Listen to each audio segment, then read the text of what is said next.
Ayatuhal muslimat rahimani Allah wa iyyakunna. Kita bersyukur pada Allah Subhanahu wa taala yang senantiasa melimpahkan pada kita taufik untuk menuntut ilmu. Kita berdoa semoga Allah memberikan pada kita ilmu yang bermanfaat.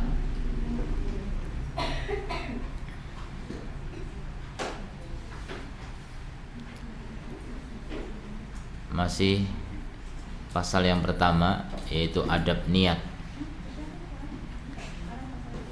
Udah selesai ya? Oh iya. Sekarang adab bersama Allah. Di video ditulis adab kepada niat ya, bukan kepada niat, adab niat gitu.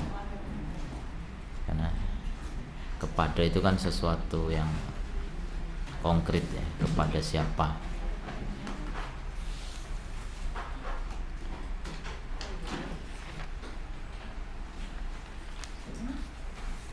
Nih, sekarang adab bersama Allah Subhanahu wa taala, pasal yang kedua.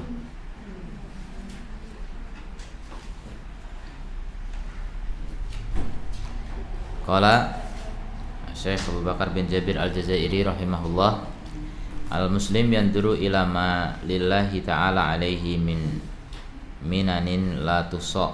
Muslim melihat kepada apa yang Allah miliki atasnya dari nikmat-nikmat yang tidak terhitung, karunia-karunia yang tidak bisa dihitung oleh seorang muslim itu ya. Kalau Allah pasti bisa ngitung. Wa ni'amin la tu'ad, nikmat-nikmat yang tidak terhitung. Iktanafathu min sa'ati ulukihi nutfatan, yang dia peroleh sejak dia bergantung sebagai setetes air yang hina di dalam rahim ibunya.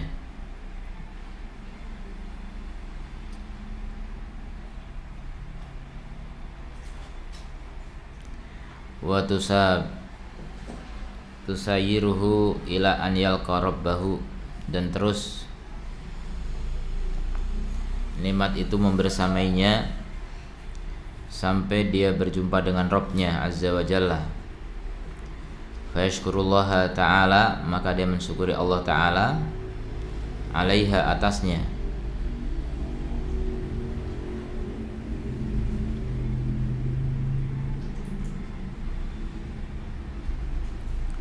Bilisanihi bihamdihi, jadi dengan lisannya, dengan memujinya, dengan menyanjungnya. Bima huwa ahluhu, dengan apa yang Allah menjadi ahlinya. Jadi pujian yang memang hanya Allah ahlinya untuk dipuji dengan itu. Wa bi jawarihi, kemudian bersyukur dengan anggota badannya. Bitaskhiriha fi ta'atihi, dengan menundukkannya dalam ketaatan kepadanya. Fayakunu hada adaban minhu ma'allahi subhanahu wa ta'ala,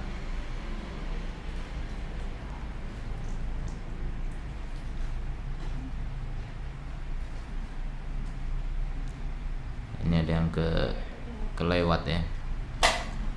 Jadi syukur itu dengan 3 komponen ya. Di sini disebutkan dengan lisan, kemudian jawarih, anggota badan. Satu lagi dengan apa? Dengan apa? Hati. Jadi dengan hati, dengan apa? Mengakui bahwasanya itu adalah nikmat dari Allah Subhanahu wa taala semata.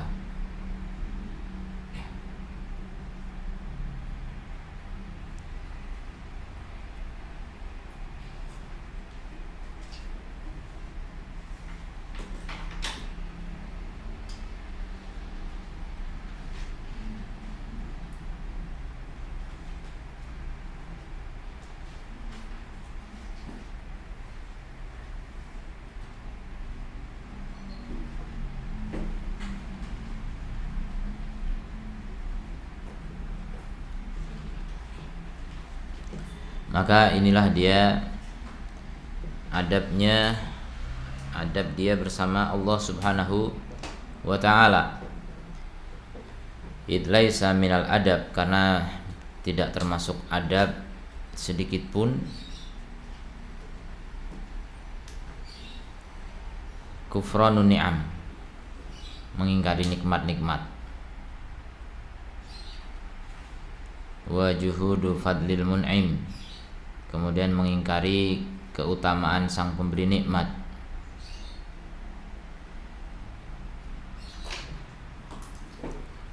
dan mengingkari wa tanakur lahu wal ihsanihi wa in'amihi, mengingkarinya dan mengingkari kebaikannya. Dan Allah Subhanahu wa ta'ala berfirman, wa ma bikum min ni'matin faminallah, ada apapun yang ada pada kalian dari nikmat maka itu dari Allah. Wa yaqulu subhana, dan Allah berfirman, wa in ta'uddu ni'matallahi la tuhsuha, kalau kalian menghitung kalau menghitung nikmat Allah, kalian tidak akan bisa menghitungnya.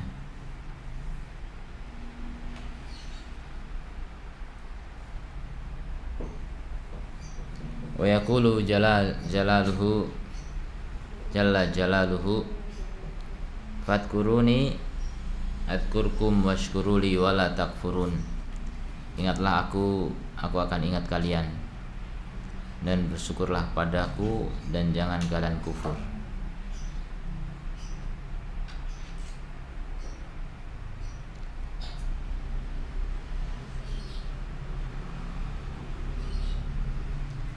Berarti syukur itu lawannya apa? Kufur. Syukur itu sinonimnya apa?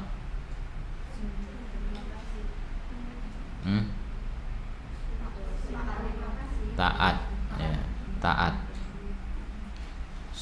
Syukur itu hakikatnya taat.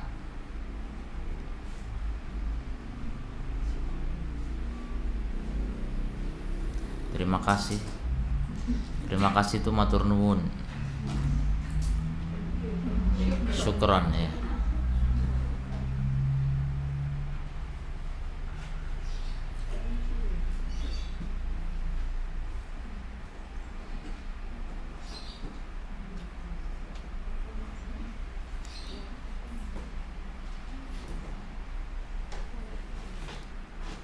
Berarti adab yang pertama kepada Allah atau bersama Allah adalah apa? Bersyukur. Hamba yang beradab adalah hamba yang senantiasa bersyukur. Allah itu punya hak untuk disyukuri dan tidak dikufuri. Siapa yang tidak mensyukuri nikmat Allah, dia otomatis kufur nikmat. Dan kalau kufur nikmat berarti tidak menunaikan hak Allah Subhanahu wa ta'ala. Dan kalau tidak menunaikan hak Allah, maka ancaman Allah nyata. La in syakartum la azidannakum wa la in kafartum inna adabi lasyadid. Kalau kalian syukur maka aku tambah, kalau kalian kufur maka adabku sangat pedih. Tambahan nikmat Allah itu dunia dan akhirat. Jadi kalau kita bersyukur, Allah tambah dengan nikmat-nikmat di dunia dan di akhirat. Dan akhirat itu tanpa batas. Kalau kita hanya mengharapkan tambahan dunia, rugi. Ada orang yang beramal dalam rangka bersyukur, tapi dia hanya ingin pahala dunia. Nah, itu orang yang bangkrut di akhirat. Jadi tambahan nikmat dari Allah itu adalah konsekuensi dari syukur. Orang yang tidak mau syukur berarti tidak mau ditambah oleh Allah Subhanahu wa ta'ala. Asal bersyukur pasti ditambah. Ini janji Allah dan Allah gak pernah ingkar janji.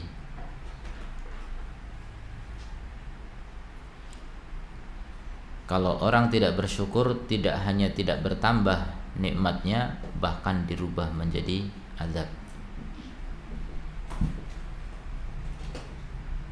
Kalau ada nikmat tidak disyukuri, bukan hanya nikmat itu tidak bertambah, tapi bahkan apa? Berubah menjadi adab.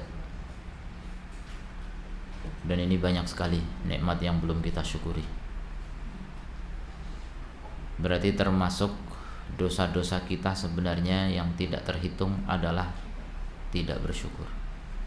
Ini adab penting sekali, adab pertama kali kepada Allah. Syukuri semua nikmat Allah. Kalau kita menghitung nikmat Allah nggak bisa, bagaimana bisa mensyukurinya? Padahal mensyukuri nikmat itu semua nikmat harus disyukuri. Ada satu nikmat nggak disyukuri, berarti kita kufuri. Kalau kita kufur nikmat akan ada adab. Berarti banyak sekali adab yang akan menimpa kita.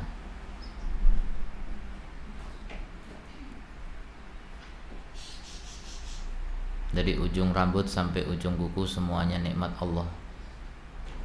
Dari ujung Sabang sampai Merauke, Merauke sampai Maroko semuanya nikmat Allah.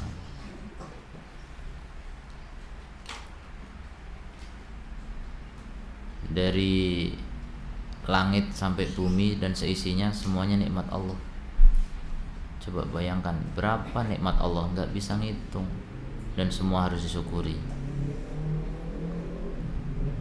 Syukur dengan hati, mengakui wa ma bikum min nikmatin faminallah. Akui bahwa apapun yang kamu nikmati itu dari Allah. Itu kalau kita nikmati. Dan betapa banyak nikmat Allah yang gak kita rasakan sebagai nikmat. Berarti kita belum mensyukuri dengan hati. Jadi untuk bisa mensyukuri dengan hati, kita harus merasakan, oh iya, ini nikmat Allah, ini nikmat Allah, nikmat Allah. Mengingat-ingat nikmat Allah. Makanya termasuk bentuk mensyukuri nikmat adalah wa amma bi ni'mati rabbika fahaddits. Adapun dengan nikmat Rabbmu maka ceritakan.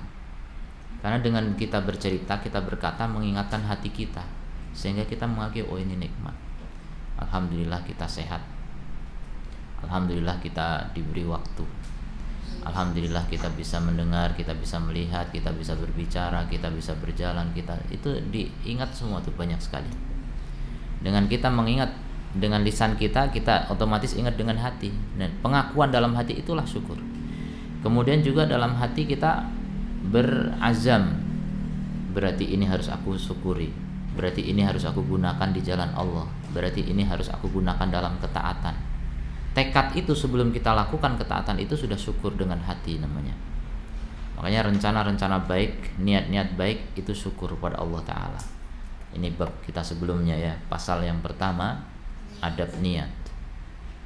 Itu orang yang pandai berniat, itulah orang yang pandai mensyukuri nikmat Allah Subhanahu wa ta'ala.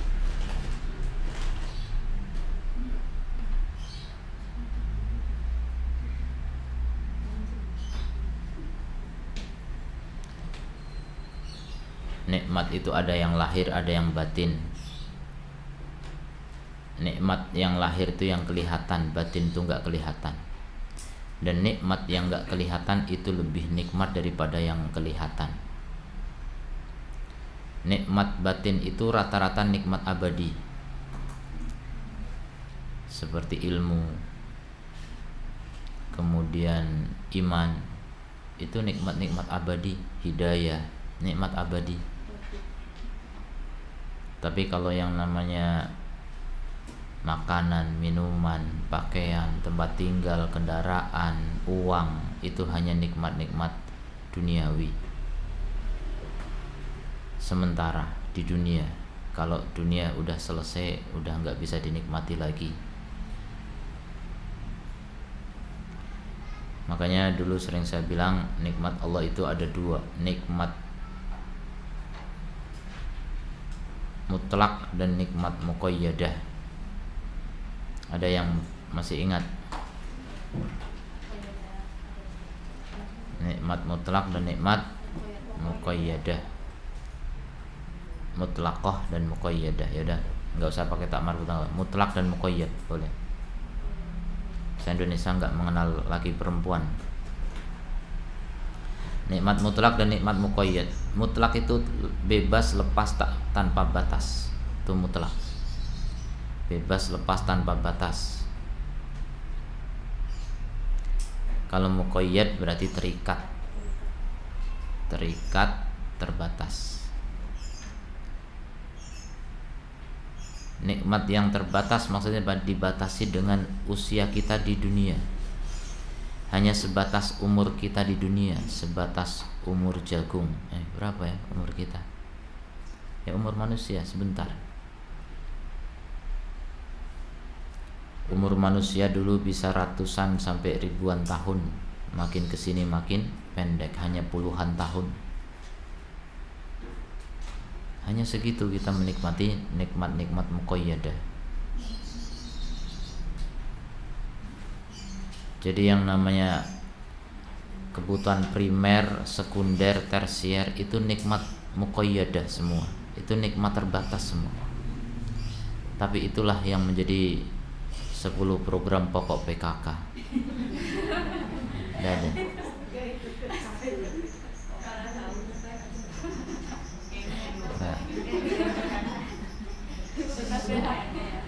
Dulu ketika kecil saya baca gitu.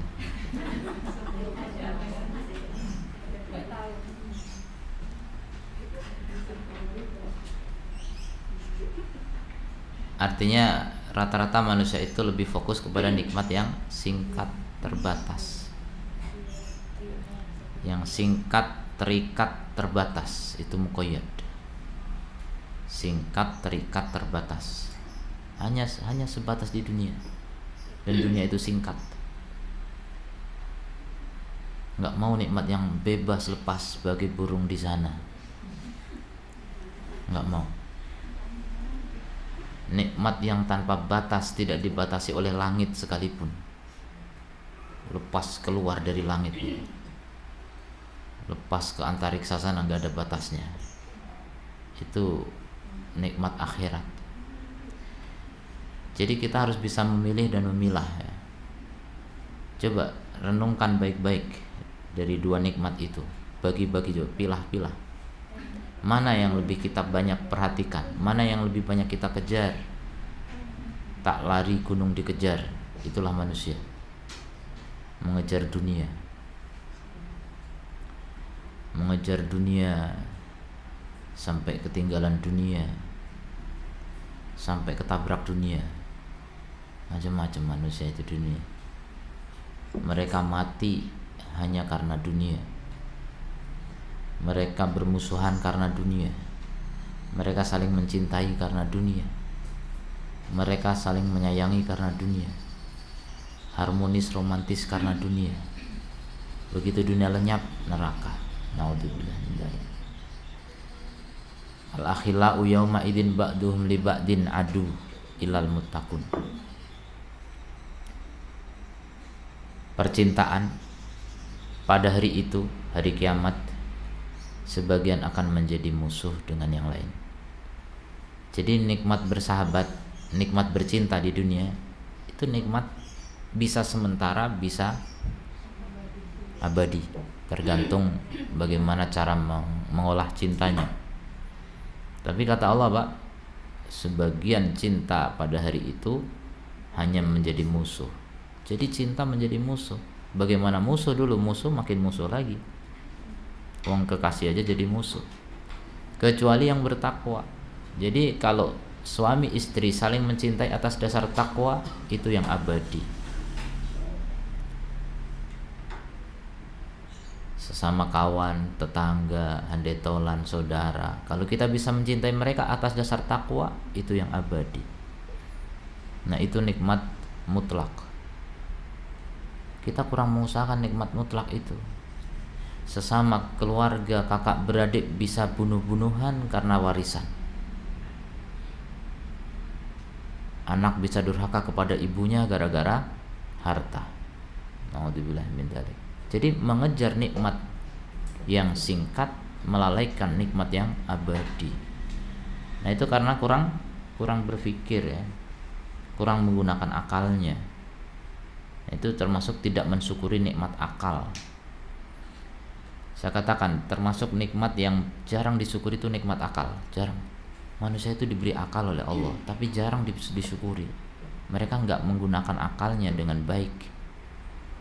Betul banyak orang mikir pusing, mikirin ekonomi, sosial, budaya, politik dan sebagainya. Tapi mereka nggak mikir tentang kehidupan akhirat. Itu sayang sekali. Para pemikir-pemikir di dunia ini rata-rata mikirin dunia, dunia dan dunia. Dunia udah mentok, pindah lagi ke planet Mars.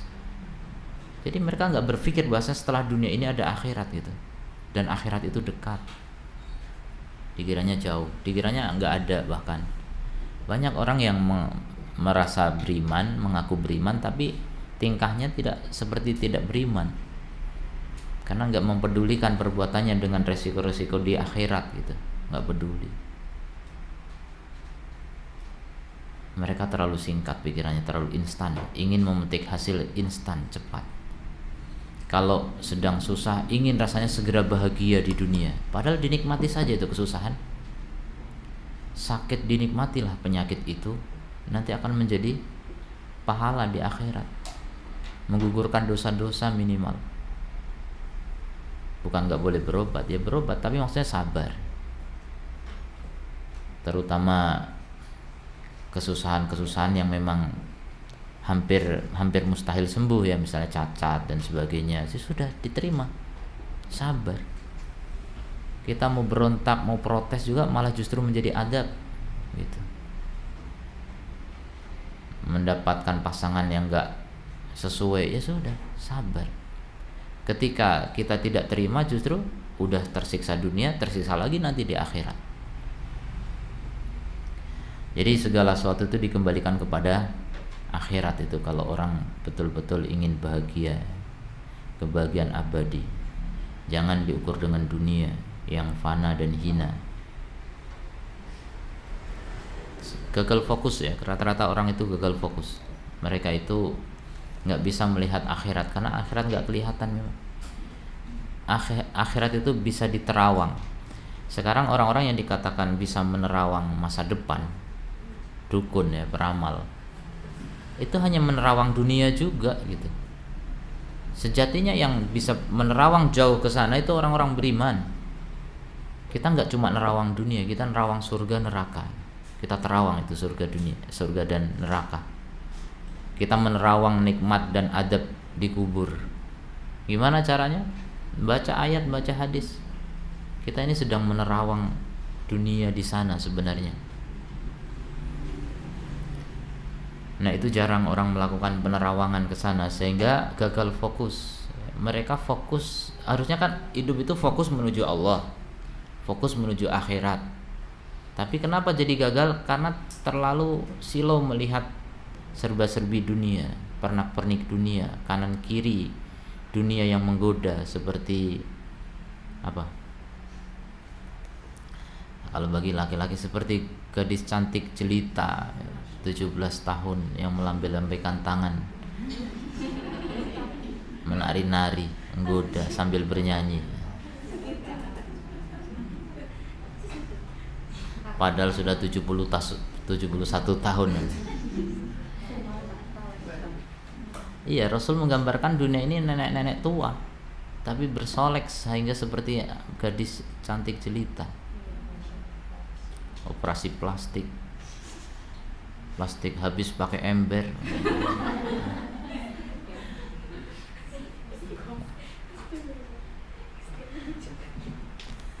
Itu dunia, ditipu kita dengan dunia.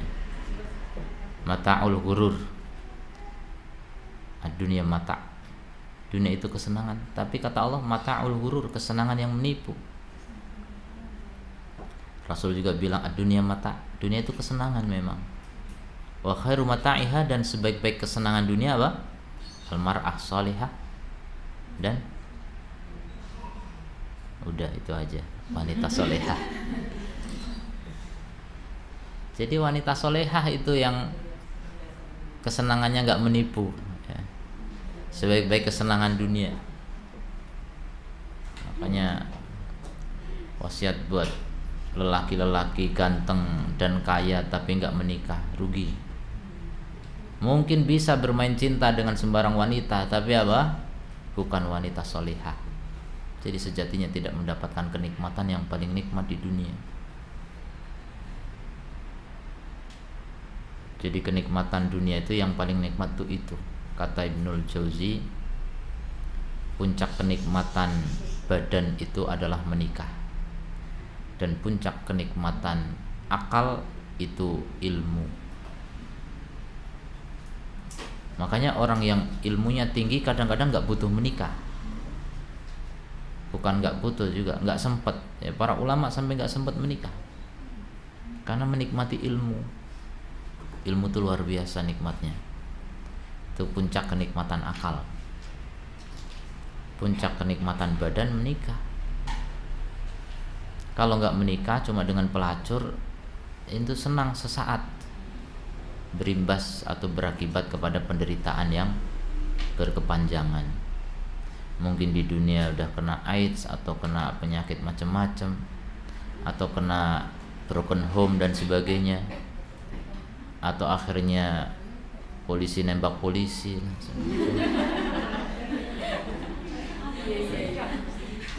Itu gara-gara cinta yang salah,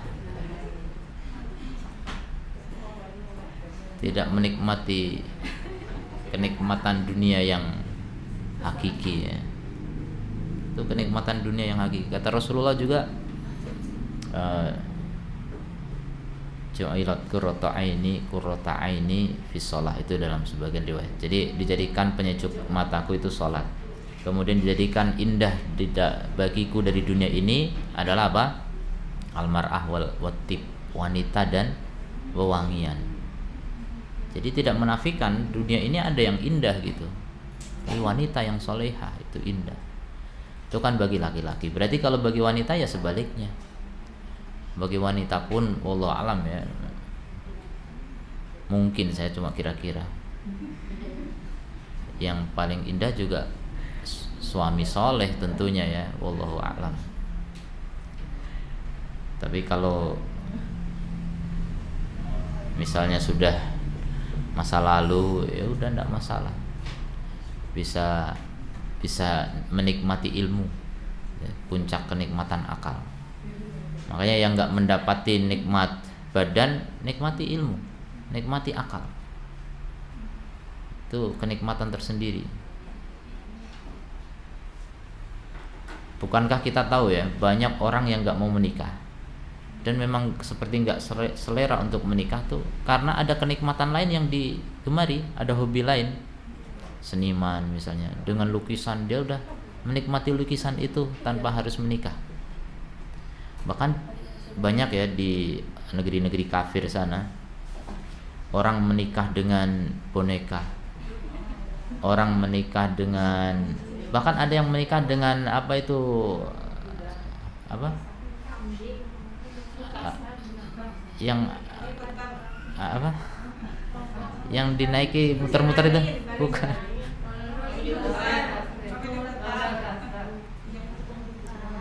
yang dinaiki muter apa, biang lala ya. Ada orang menikah dengan itu dan diresmikan gitu loh, masya Allah.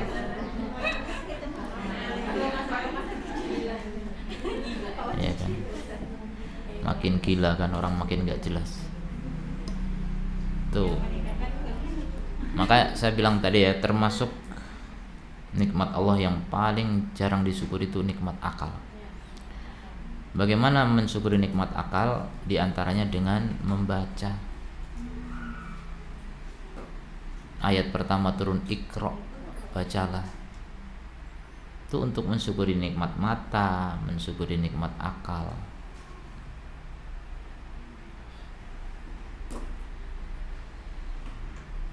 Orang itu kalau banyak membaca, banyak wawasan, banyak ilmu, cakrawala menjadi luas. Jadi dunia itu nggak sempit, walaupun rumahnya RSS.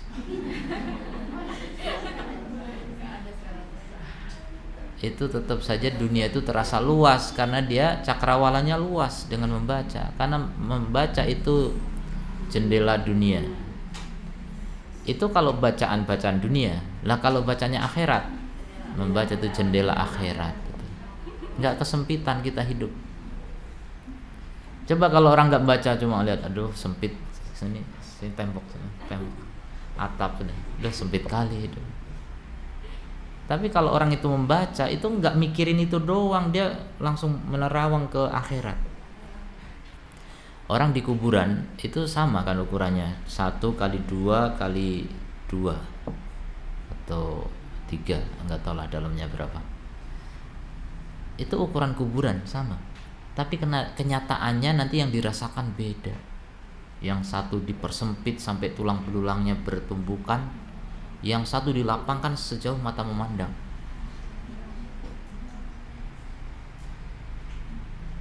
Coba, kenapa bisa begitu?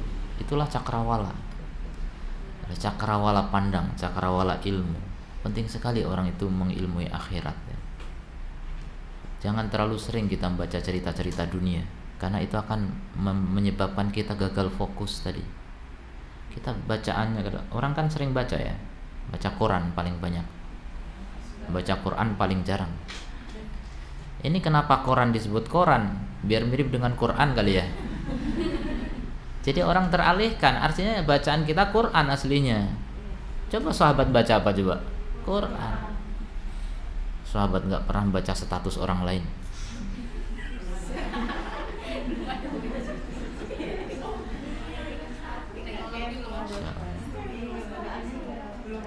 Sahabat nggak pernah baca hoax, berita palsu itu nggak ada di zaman sahabat. Dulu kalau berita-berita palsu cuma disebut kabar burung kan. Itu kan bisa dihitung burung berapa yang bisa ngasih kabar. Di antaranya burung hudhud ya. Itu burung hudhud bisa jujur. Kabar burung hudhud tahu kan? Jujur itu.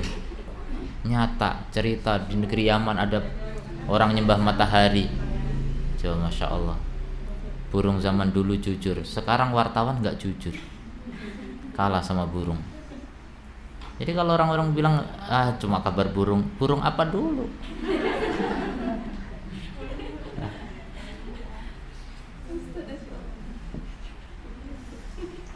Kalau burung hudhud itu jujur. Sekarang kabar orang aja nggak jujur, Masya Allah. Nah itu contoh ya, mensyukuri nikmat akal itu membaca, terutama membaca apa? Quran. Setelah Quran hadis, setelah itu kitab-kitab para ulama yang menjelaskan Al-Quran dan hadis. Udah, kalau kita fokus dengan bacaan-bacaan itu, kita berarti mensyukuri nikmat akal. Ini rata-rata akal ini belum disyukuri nih. Banyak nganggurnya, banyak dipakai yang nggak penting ya. Naudzubillah min dzalik. Ini kita belum mensyukuri nikmat Allah kalau begitu caranya. Padahal yang menyebabkan kita berbeda dengan kawan-kawan kita, sebangsa-sebangsa kita ya, yang di kebun binatang itu, apa yang bedakan? Akal. Nah kalau kita punya akal nggak dipakai, apa bedanya dengan mereka? Bahkan lebih hina. Makanya orang kafir itu lebih hina daripada binatang ternak. Karena orang kafir itu lahum qulubun la yafqahuna biha. Mereka punya akal tapi tidak dipakai untuk berpikir. Itu bahaya sekali orang nggak mikir itu. Padahal kalau kita lihat loh, orang kafir juga mikir kan, mikir politik, mikir teknologi. Mereka penemu teknologi dunia ini orang kafir banyak kan. Mikir kan, tapi itu tadi kalau bagi Allah, orang kalau cuma mikir dunia dianggap belum berpikir. Kalau cuma mikirin dunia disebut layak kilun, belum berpikir. Dan Allah sering menantang, afala ta'qilun, apakah kalian enggak berpikir? Kalian enggak menggunakan akal? Itu setelah Allah bilang tentang akhirat. Di akhirat begini, apakah kalian enggak berakal? Membandingkan dunia dengan akhirat gitu. Jadi kalau orang masih fokusnya ke dunia itu masih goblok. Blow on. Itu sebodoh-bodohnya manusia yang otaknya sampai stres mikirin dunia, sementara akhirat nggak terpikir sama sekali. Kan bodoh sekali. Gimana yang hina dan sementara, yang fana itu dipikir mati-matian sampai mati betulan, yang akhirat abadi nggak dipikir sama sekali. Itu pinternya di mana? nggak ada pinternya sama sekali. Kayak gitu ngaku cerdas, kayak gitu ngaku intelek, kayak gitu ngaku jenius, cendekiawan, cendawan mungkin ya.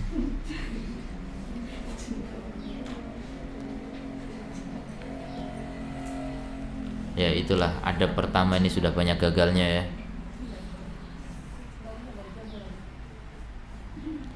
Pernah dulu saya sebutkan kan macam-macam nikmat secara globalnya. Ada nikmat ijad, kemudian i'dad, kemudian imdad. Ada yang masih ingat nggak? Sudah itu. Sudah. Udahlah, anggap aja belum.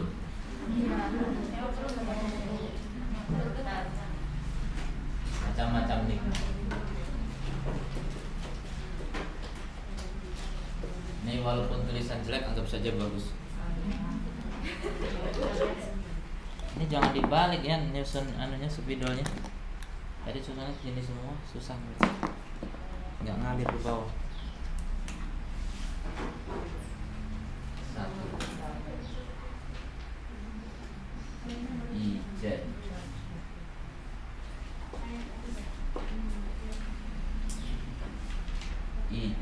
Ijad itu i-nya double gitu.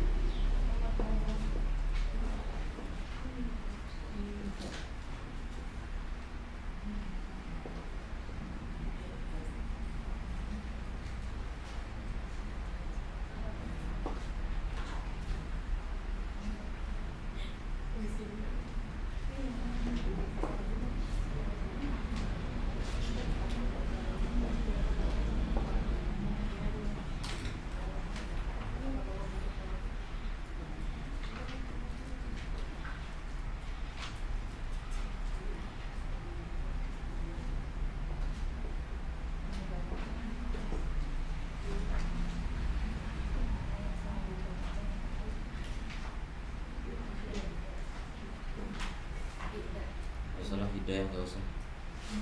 Mana pengaruh? Di depan mata nggak kelihatan.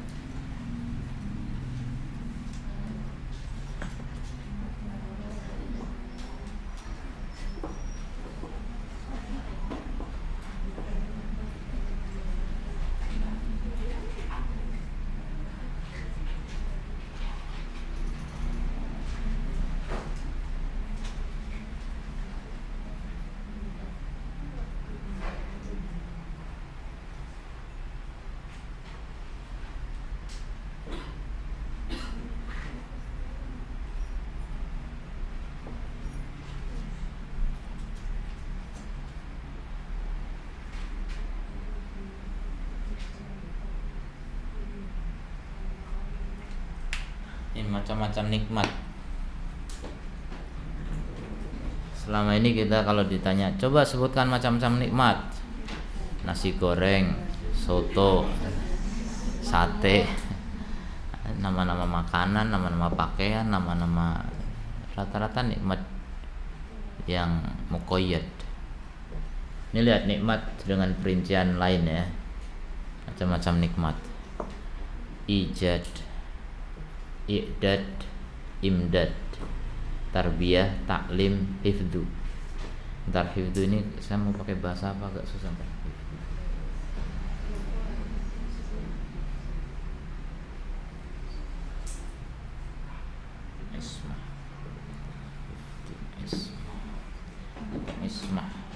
Ismah sajalah. Nggak jadi itu.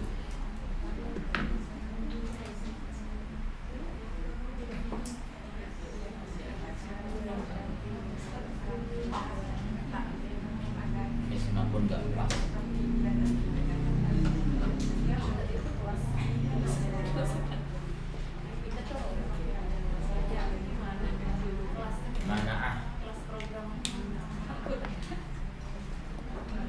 Yang udah pernah ijad ya, ijad program ijad. Ijad sudah tulis, kita jelaskan. Ijad itu artinya dari kata aujada. Aujada yujidu ijadan, artinya apa? Siapa tahu? Mengadakan.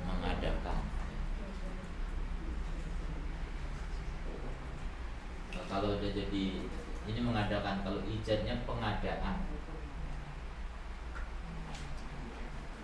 Udah jadi masdar, ijad berarti pengadaan. Pengadaan. Jadi pengadaan itu artinya ya kita ini bisa ada karena Allah. Tanpa Allah kita nggak ada. Kalau nggak diadakan Allah ya kita nggak ada. Nggak bisa kita mengadakan diri kita sendiri. Maka itu nikmat pertama kali Allah adakan kita.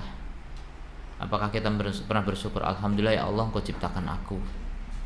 Hampir tidak ada orang mensyukuri nikmat itu. Hampir. Sedikit sekali orang mensyukuri itu. Padahal itu nikmat pertama kali. Nikmat pertama kali itu nikmat diadakan oleh Allah Subhanahu wa ta'ala. Diciptakan oleh Allah ta'ala. Diciptakan. Kemudian i'dad itu ada yu'iddu, persiapan. Tapi maksudnya diberi kelengkapan, perlengkapan dan kelengkapan. Perlengkapan.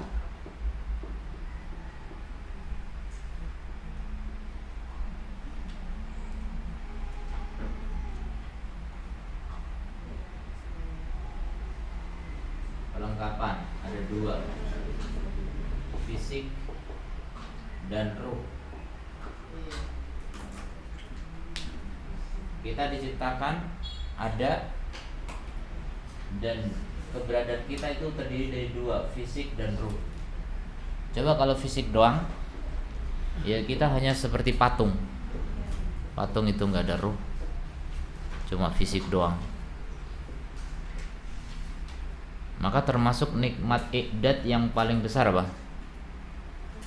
Ruh. Ruh ini paling mahal.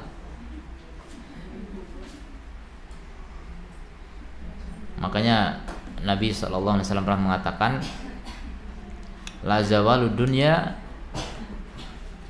ahwanu indallahi min qatlil muslim. Hilangnya dunia ini lebih ringan di sisi Allah daripada pembunuhan seorang muslim. Pembunuhan itu menumpahkan ruh, melepaskan ruh dari jasad.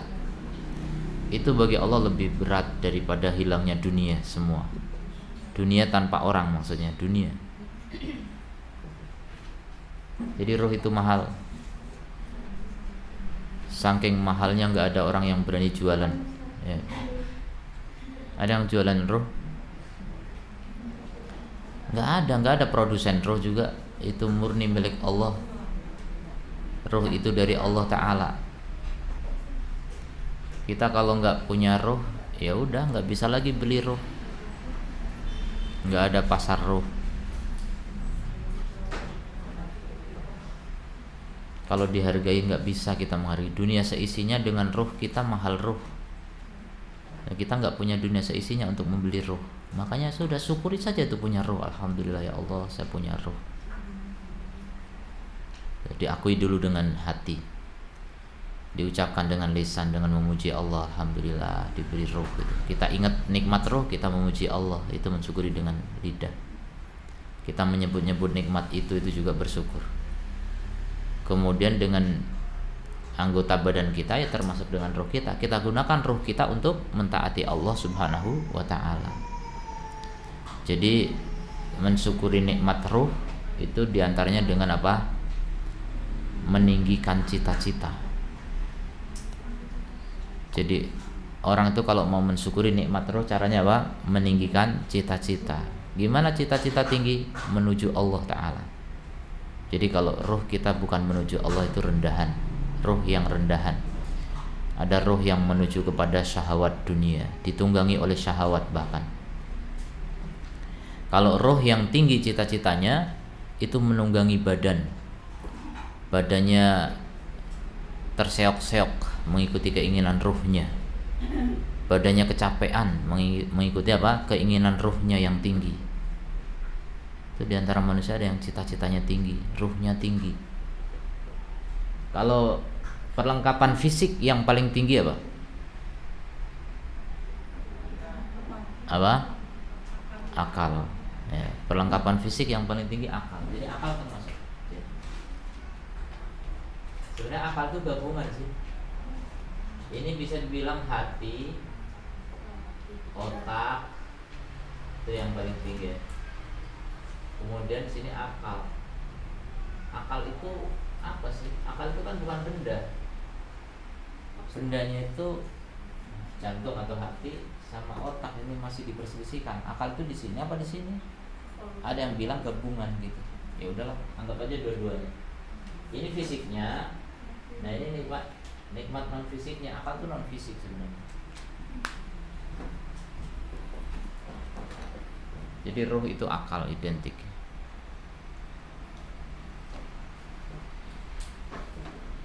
Ini baru nikmat iqdad ini yang saya katakan tadi, dari ujung rambut sampai ujung kuku semua, ujung-ujung. Itu semuanya baru nikmat iqdad namanya. Dan itu udah nggak bisa kita hitung. Setiap sel yang ada pada tubuh kita itu nikmat. Coba ada satu sel yang konslet, kita langsung sakit. Ada satu sel yang nggak pada posisinya yang tepat, sakit. Sel darah saja, itu darah kalau nggak bener sakit macam-macam. Itu contoh bagaimana kita nikmat setiap hari, dapat nikmat banyak sekali, kita nggak pernah menghitung-hitung itu dan nggak bisa ngitung. Baru imdad. Imdad ini apa? Madda yang muddu itu membentangkan, dibentangkan di luar. Itu sarana, sarpras. Saya nggak paham itu prasarana itu apa? Prasarana itu apa? Bedanya dengan sarana itu apa? Pokoknya fasilitas di luar.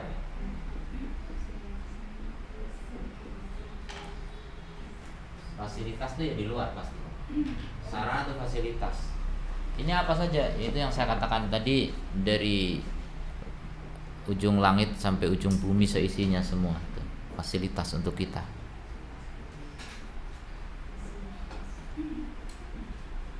Ada orang dulu menyebutnya dewa tanah, dewa air, dewa udara, dewa macam-macam. Itu mana ada dewanya? Itu orang-orang yang nggak kenal Allah tuh menganggap ada dewanya. Itu hanya fasilitas dari Allah. Itu semua fasilitas dari Allah. Air, tanah, udara, dan segala yang ada di sana. Itu fasilitas. Berapa kita nggak bisa menghitung. Pagi-pagi alhamdulillah matahari terbit lagi. Nggak usah antum bilang begitu juga terbit. Cuma kita perlu juga mengakui dalam hati ini nikmat Allah gitu. Pagi-pagi kita bisa berwudu. Itu karena ada apa? Karena ada air. Coba nggak ada air, paling tayamum. Coba, nikmat air itu jarang disyukuri. Makanya banyak orang yang menghambur-hamburkan air itu dengan alasan murah, saya bisa bayar. Ketahuilah Anda tidak mensyukuri nikmat air. Ya, kita disuruh oleh Allah untuk menghemat air, bukan karena kering kerontang, bukan. Tapi kita disuruh kalau menggunakan air itu nggak boleh boros. Itu contoh mensyukuri nikmat air. Nikmat udara, banyak orang bikin pencemaran, itu tidak mensyukuri nikmat udara. Bisa menghirup udara segar malah dikasih rokok. Apalagi sekarang ada rokok yang mengandung herbal, menyembuhkan banyak penyakit. Ini alasan apa ini? Gimana rokok jadi penyembuh segala penyakit? Rokok mengandung madu, jinten hitam, macam-macam. Ada aja manusia. Itu pencemaran itu. Jadi kita diberi paru-paru, ini fasilitas di dalam. Fasilitas di luar ada udara bersih, udara segar. Itu Masya Allah, semua nikmat Allah Ta'ala. Jadi orang yang bikin pencemaran itu bagian dari tidak mensyukuri nikmat Allah Ta'ala. Pencemaran di air, di laut, di mana-mana banyak. Ya, ini sarana juga banyak sekali ya, kita nggak bisa menghitung berapa banyak nikmat Allah pada kita. Dulu zaman Nabi nggak ada listrik, kita ada listrik mudah. Dulu mau nyalakan lampu terus gosok batu, gosok kayu dengan kayu nyala. Masya Allah. Sekarang tinggal pencet pakai remote, Masya Allah, nyala. Kalau remote-nya hilang pakai pistol door mati.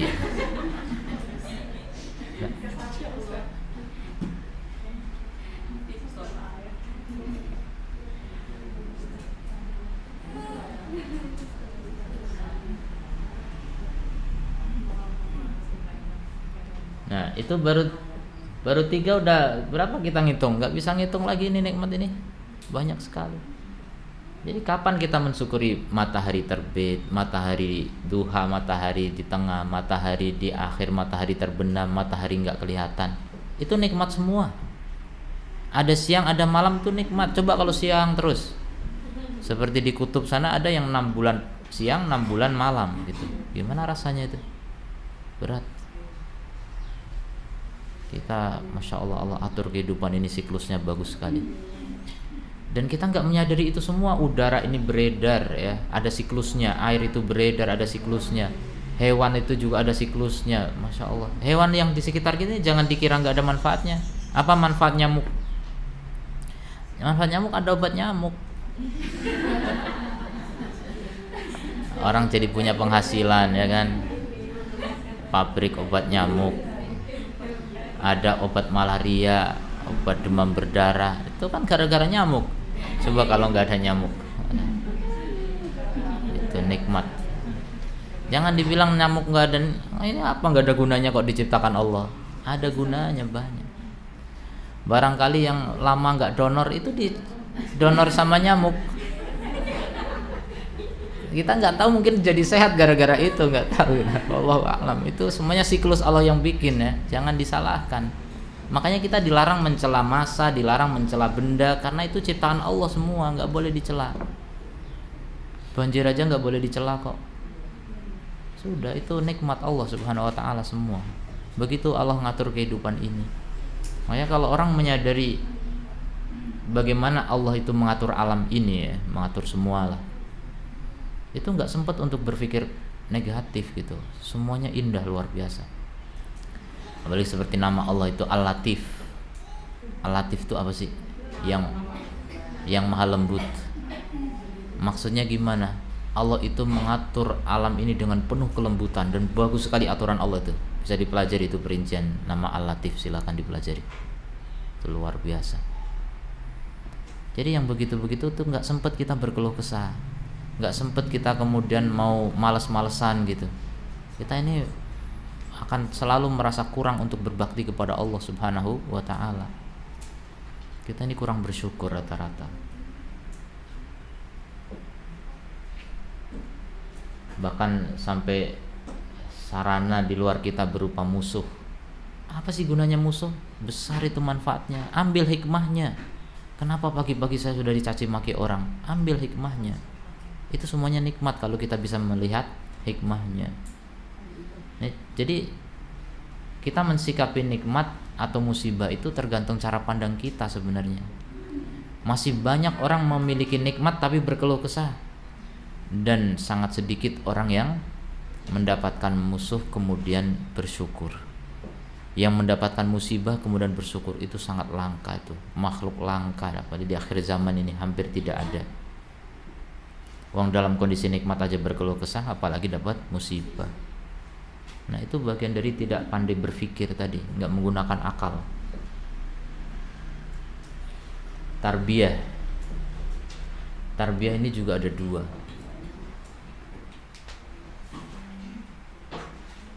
Tarbiyah jasadiyah, tarbiyah ruhiyah. Sama dengan ini, fisik dan ruh. Tarbiyah itu apa sih? Tarbiyah itu artinya penjagaan, perlindungan, pendidikan, perawatan, pemeliharaan, itu tarbiyah. Jadi Allah itu merawat jasad kita. Jadi kata yang mungkin mewakili tarbiyah itu pemeliharaan.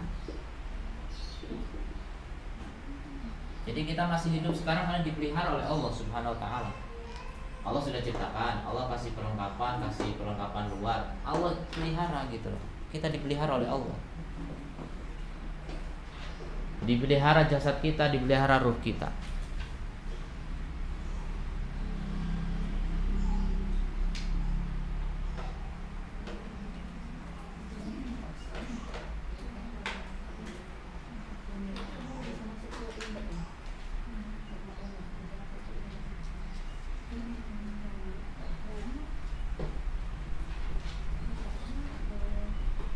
Tadi kan dibilang di situ mulai dari janin yang menggantung di rahim ya. Mulai dari apa? Setetes air hina yang menggantung di rahim. Sebenarnya sebelum itu sudah. Kita ini sudah diadakan oleh Allah sebelum berada di rahim ibu. Sebelum di tulang sulbi bapak kita. Di mana itu? Di alam azali. Ruh kita sudah ada. Jadi entah kapan kita ada itu, Allah sudah adakan sebenarnya. Dari sana Allah sudah mentarbiyah kita terus, dirawat oleh Allah, dipelihara oleh Allah terus, dan hidup kita ini semuanya diatur oleh Allah, dirawat oleh Allah sampai nanti berjumpa dengan Allah Subhanahu wa taala. Innalillahi wa inna ilaihi raji'un. Kita milik Allah dan kita kepada Allah kembali. Itulah hakikat kehidupan. Jadi semuanya dipelihara oleh Allah Subhanahu wa taala, baik jasad kita maupun ruh kita. Nah, di antara bentuk pemeliharaan Allah taklim. Nah, taklim ini bagian dari, ini perincian sebenarnya ya. Taklim dengan mana'ah ini perincian dari tarbiyah juga. Sebenarnya dengan kata tarbiyah untuk meliputi semuanya. Taklim itu lebih kepada pemberian ilmu. Allah mengajari kita. Oh, ntar sebelum itu ini tarbiyah ruhiyah. Nah, ini hidayah.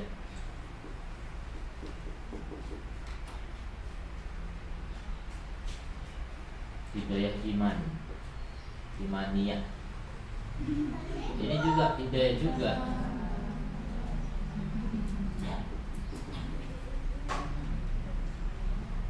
Hidayah umum. Ini hidayah umum. Jadi ketika kita misalnya di dalam perut, kita diberi hidayah oleh Allah untuk minum dari plasenta. Ketika lahir, bayi itu tahu tempat minumnya dari ASI. Itu hidayah dari Allah, umum. Seperti lebah, itu ditunjukkan oleh Allah tempat mengambil makannya di mana, di gunung-gunung, di lembah-lembah, di hutan-hutan. Itu madu hutan jadinya. Nanti yang palsu madu buatan. Jadi itu semuanya hidayah dari Allah Ta'ala. Hewan-hewan ini semuanya mau terbang kemana, yang bisa terbang, yang berjalan kemana, itu hidayah dari Allah, hidayah umum.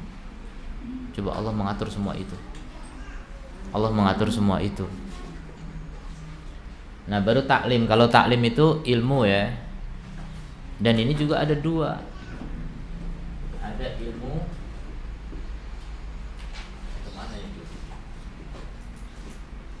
ilmu dunia, ada ilmu akhirat atau agama atau din. Ilmu dunia sama ilmu din.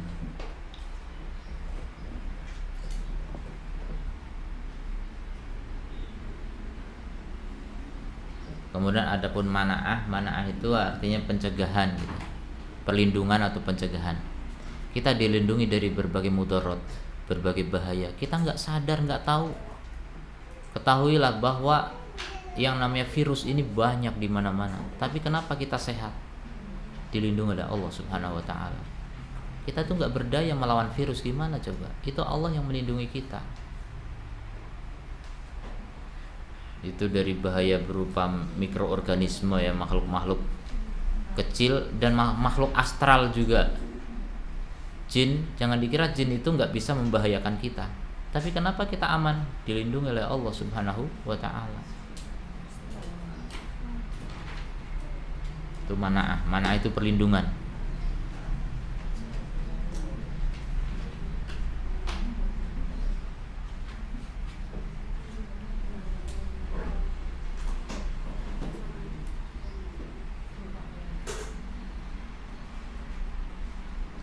Ini contoh ya, nikmat-nikmat Allah yang harus kita syukuri semua. Jadi semua itu harus kita syukuri. Makanya kalau kita berpikir nikmat-nikmat ini, kita nggak ngerasa ada musibah. Musibah itu bagian dari nikmat. Ya. Bagaimana Allah mentarbiah kita dengan adanya misalnya ya kesulitan hidup, itu menempa kita untuk bagaimana lebih kreatif, kita lebih bijaksana, kita lebih dewasa, kan gitu. Itu bagian dari tarbiyah Allah mengatur hidup kita. Jadi nggak ada istilahnya semua kejadian itu yang sia-sia, itu semua mengandung hikmah. Allah itu Al-Hakim, yang maha bijaksana. Artinya apa? Semua kejadian itu tidak ada yang sia-sia, semuanya mengandung hikmah. Jadi kita tugasnya cuma bersyukur saja. Bersyukur, jangan kufur. Disyukuri semua apa yang ada, maka kita akan mendapatkan tambahan nikmat dari Allah, nikmat abadi di surga insyaallah.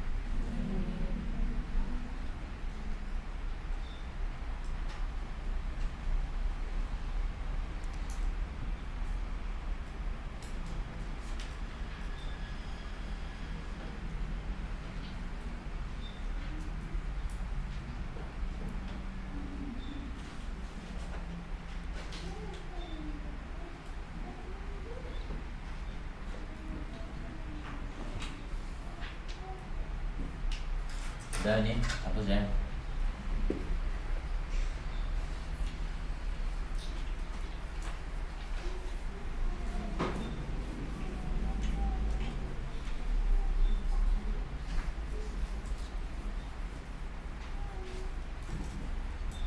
Tadi sudah kita simpulkan, syukur itu hakikatnya adalah taat. Taat.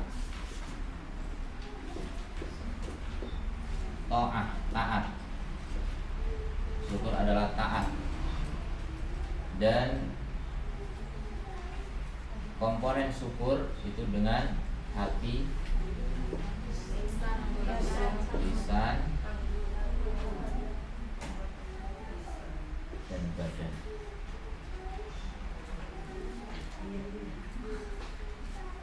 Contoh misalnya nikmat berupa kesehatan,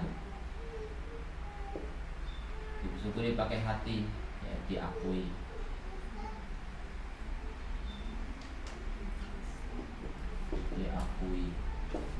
Sebagai nikmat. Jadi kita sehat nggak diakui sebagai nikmat, kita belum mensyukuri dengan hati, kemudian dengan lisan,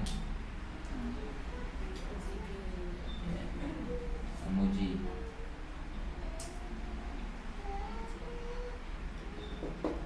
Memuji Allah karena nikmat itu.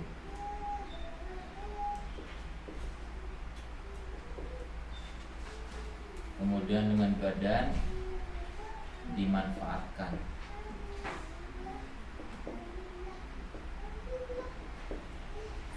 dalam ridha Allah.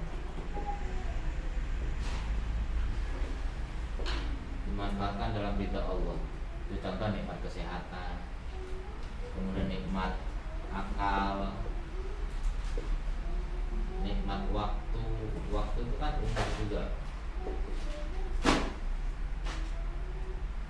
Tadi waktu kalau di yang 6 bagian tadi di mana itu waktu? Bagian dari ijad, ya, kita diadakan oleh Allah itu diberi waktu. Imdad juga. Ya, imdad itu sarana di luar kita, waktu memang di luar, tapi bersama kita gitu.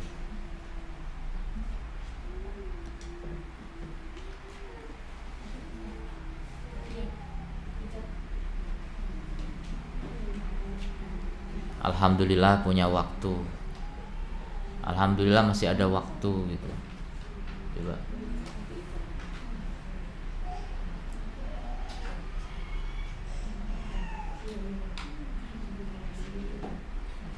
Ini yang efektif untuk ini saya katakan nikmat yang paling banyak dilupakan manusia ya. 3 ini.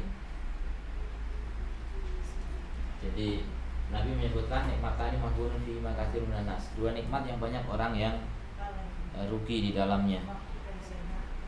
Waktu dan sehat. Saya tambahkan akal. Akal juga bagian dari kesehatan sebenarnya, cuma dia agak berbeda dikit. Karena banyak orang yang nggak mensyukurin akal sehat ya.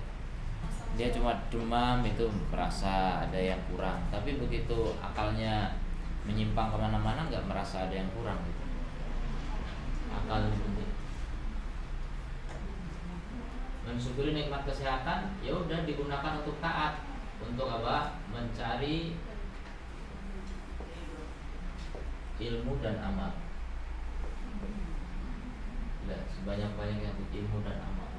Akal itu dengan banyak membaca, banyak belajar.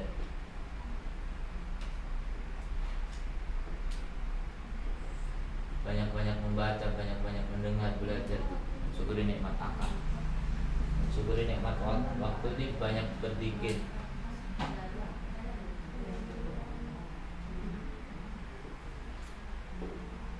Banyak zikir. Tuh, syukuri nikmat waktu. Garis miring ibadah.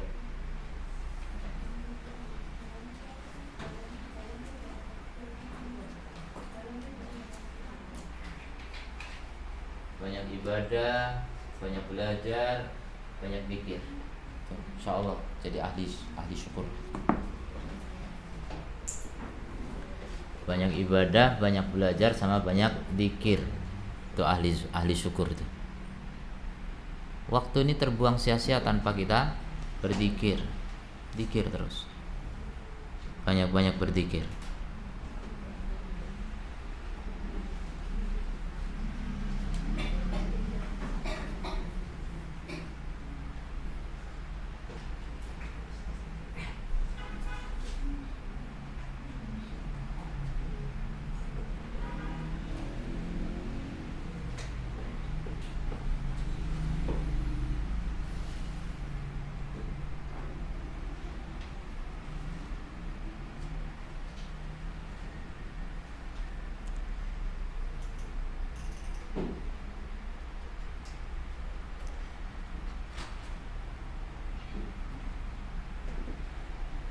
Kalau sehat bisa puasa, nggak bisa puasa ya ibadah yang lain. Memperbanyak sholat, memperbanyak membantu orang, itu semuanya adalah mensyukuri nikmat kesehatan itu. Kalau sakit nggak bisa gitu.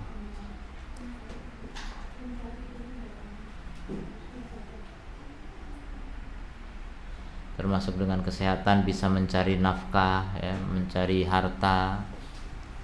Maka harta itu bisa digunakan untuk berjihad di jalan Allah, membela agama Allah, membantu kaum muslimin dan sebagainya. Itu juga mensyukuri nikmat harta.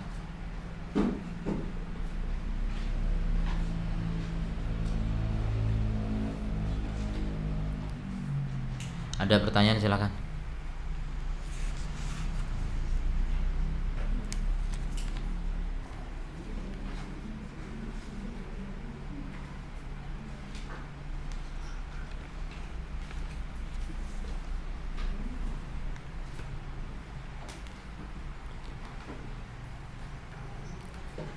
Jadi yang namanya orang berkeluh kesah tidak bersyukur. Orang yang lupa dengan nikmat juga tidak bersyukur tuh dengan hati. Yang paling banyak tidak bersyukur tuh hati kita. Kita nggak ngaku itu sebagai nikmat, itu berarti nggak mensyukuri dengan hati. Dan itu bisa dosa.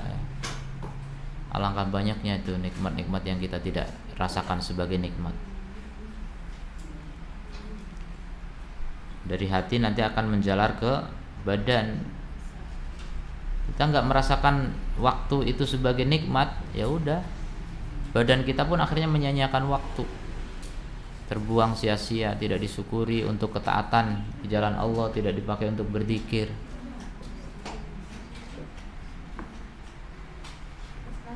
Ya.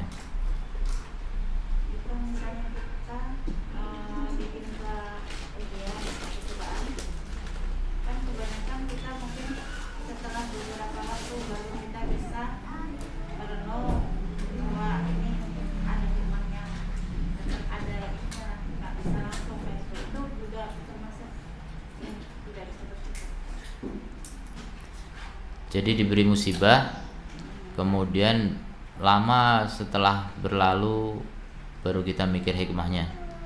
Yaitu bagian dari kurang menggunakan akalnya, kurang maksimal menggunakan akalnya. Kalau orang yang cerdas akalnya itu dari awal sebelum berlalu panjang itu udah berpikir hikmah. Makanya orang bisa sabar menghadapi musibah itu karena dia memikirkan hikmah. Kalau dia nggak mikirin hikmah nggak bisa sabar. Jadi paling minimal ini sebagai catatan saja perlu diingat, asal kita dapat musibah maka yakinlah bahwa saat itu dosa kita sedang digugurkan oleh Allah. Nah itu hikmah, berarti dari awal sudah kita berpikir itu, maka dengan itu kita lebih bersabar gitu. Sabar.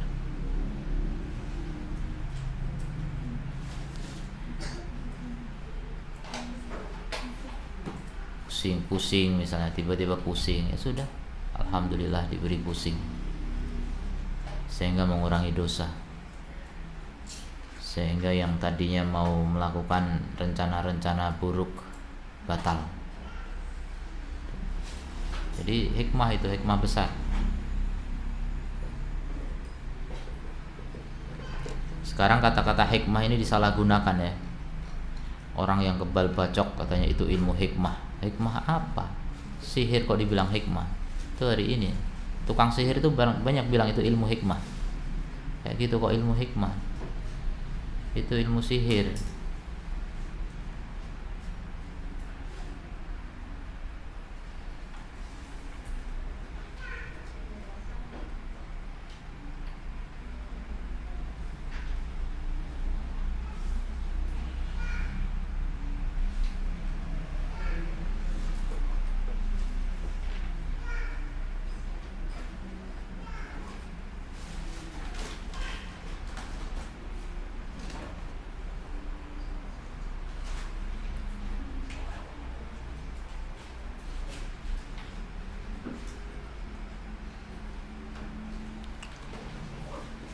Udah nggak ada lagi.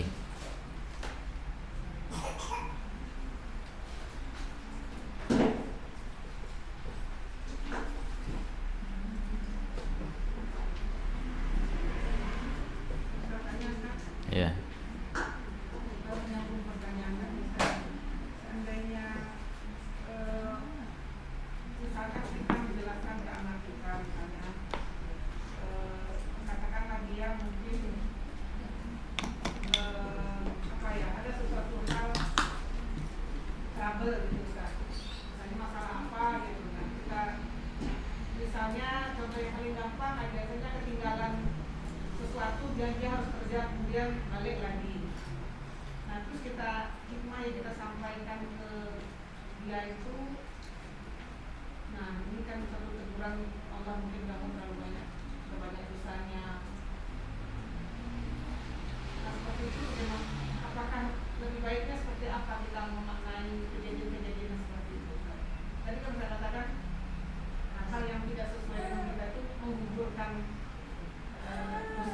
Ya.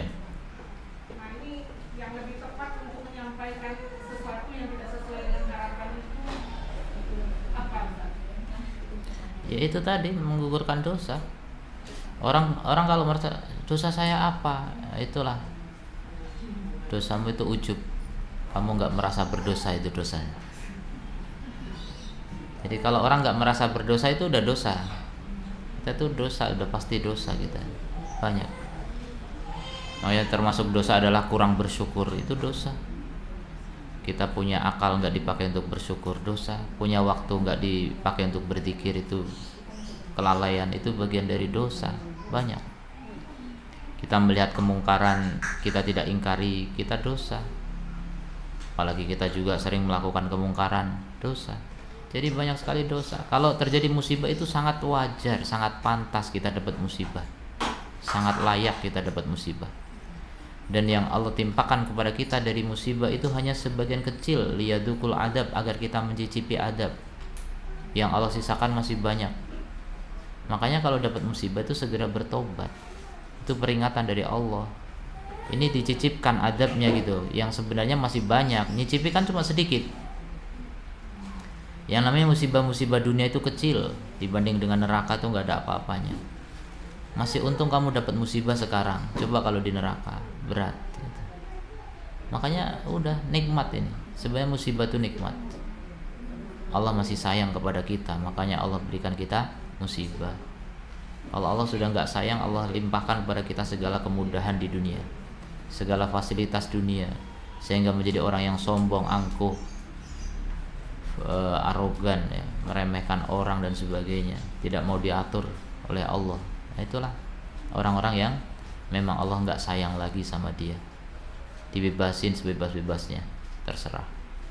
Tapi kalau orang melanggar ditegur oleh Allah, lalai ditegur oleh Allah, itu orang-orang yang dicintai Allah Subhanahu wa ta'ala. Itu ciri-ciri orang beriman, ciri-ciri wali Allah. Jadi sampaikan. Dan ini masih jarang ya orang yang berpikir untuk menjadi wali Allah ya. Tinggikan cita-cita, tadi sudah kita bilang. Mensyukuri nikmat roh itu yang paling tinggi adalah, yang paling bagus adalah meninggikan cita-cita. Cita-cita tertinggi itu adalah menjadi wali Allah gitu. Kalau menjadi nabi Allah udah tertutup, nggak bisa menjadi wali Allah. Jadi bagaimana setiap setiap waktu ya, setiap tahapan kehidupan kita selalu berpikir ingin menjadi wali Allah. Kalau pikiran kita selalu ke sana, nggak akan pernah menyesali apa yang terjadi gitu. Dari segi musibah, paling dia hanya menyesali dosa gitu. Penyesalan dia hanya pada dosa-dosa, bukan menyesali musibah-musibah. Musibah itu bukan sesuatu yang perlu disesali. Yang disesali adalah sebab musibah itu, dosa kita gitu. Ya, makanya orang kalau nggak bisa mengetahui kesalahan dirinya, nggak mengetahui dosa-dosanya, itu karena kurang belajar ya, kurang ilmu. Perbanyak ilmu. Itu kurang mensyukuri nikmat akal tadi. Banyak membaca lagi. Baca ilmu din ya, jangan ilmu dunia terus. Ilmu dunia udah banyak kita pelajari, tapi ilmu agama ini masih banyak yang kita belum paham. Al-Quran saja itu yang 30 juz. Berapa juz yang sudah kita paham? Belum ada 1 juz rata-rata. Padahal itu pelajaran hikmah luar biasa itu. Kalau kita mau mencari hikmah terbesar ya ada pada Quran. Kita mau mencari pelajaran hidup itu ada dalam Quran semua. Dan itu paling banyak ditinggalkan oleh manusia. Manusia lebih banyak membaca Quran daripada Quran. Ya makanya ya udah hidupnya nggak pernah bahagia kalau seperti itu caranya. Siapa mau bahagia, syukuri nikmat Allah, banyak membaca Quran, banyak membaca hadis, banyak membaca kitab para ulama. Adapun ilmu dunia tambahan. Itu sifatnya ilmu dunia tambahan. Sekarang justru apa? Ilmu agama yang menjadi sampingan. Kejarlah cita-citamu sampai ke negeri Cina gitu, apa? Tuntutlah ilmu ke negeri Cina. Itu kan ngapain ke negeri Cina? Kita kalau mau menjadi orang bahagia itu nggak perlu ke Cina. Justru kita belajar menuju ke tempatnya para ulama. Nah, ilmu dunia cuma sampingan. Makanya ilmu dunia di zaman dulu itu masih sederhana, sehingga orang nggak terlalu tersibukkan dengan dunia. Sekarang kompleks sekali ilmu dunia, macam-macam, masya Allah, dipelajari semua. Sampai orang nggak peduli dengan agama. Inilah hari kita sekarang. Dulu Ibnu Rajab itu pernah bilang, ulama dulu itu melarang ilmu matematika kecuali untuk menghitung warisan sama menghitung zakat. Udahlah, pokoknya yang bermanfaat untuk dagang, dah selesai. Nah, kalau fatwa itu dipakai hari ini, itu jangan dipakai ya. Dipakai hari ini ya kita sekolah nggak sia-sia semua. Dulu belajar Pitagoras, belajar kalkulus, belajar sin tan cos segala macam. Nah itu dipakai hari ini untuk teknologi gitu kan. Nah pikiran ulama dulu yang nggak menjangkau itu, belum sampai dulu. Itu udah dilarang. Karena apa katanya? Karena matematika kebanyakannya cuma untuk olah otak. Makanya namanya riyadiyat. Riyadoh itu olahraga, riyadiyat itu olah otak. Jadi dianggapnya matematika cuma olah otak doang. Mereka berfatwa begitu, belum melihat manfaatnya sekarang. Ada manfaatnya, kita tahu manfaat matematika itu ada. Cuma ya itu maksudnya teguran ulama itu jangan terlalu menyibukkan dengan itu ilmu sampingan. Jangan sampai mengalahkan ilmu yang lebih penting. Jangankan belajar matematika, belajar bahasa Arab aja dilarang dulu. Belajar bahasa Arab yang berlebihan yang sampai melupakan yang lebih penting itu termasuk orang yang tertipu, terjerat oleh perangkap iblis. Coba kita nggak menyadari itu, padahal belajar bahasa Arab. Jadi apa kata ulama? Bahasa Arab itu seperti garam pada makanan.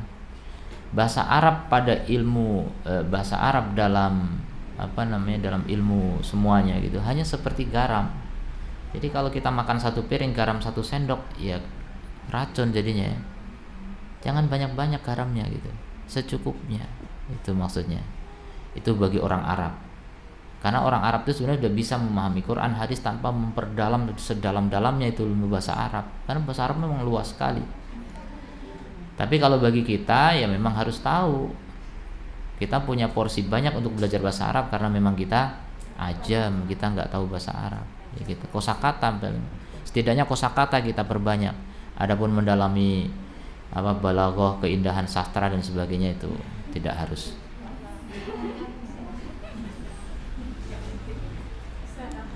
Ya. Jadi yang dimaksud dalam doa kita Allah bagi asalkan itu ilmu din. Ilmu yang bermanfaat ya, pertama ilmu agama, yang kedua ilmu dunia juga bermanfaat dunia. Yang penting bermanfaat. Manfaat itu tidak hanya akhirat, manfaat dunia juga. Kita kalau nggak bisa membedakan mana gula mana garam kan jadi tersesat. Kita harus tahu ini gula ini garam, itu ilmu juga itu. Contoh ya, gampangnya gitu. Maksudnya ilmu dunia itu ada manfaatnya juga. Gara-gara kita tahu ilmu dunia, maka kita lebih mudah menjalani kehidupan. Kalau hidup itu mudah juga ibadah gitu kan. Gitu. Jadi tetap targetnya ke akhirat semua.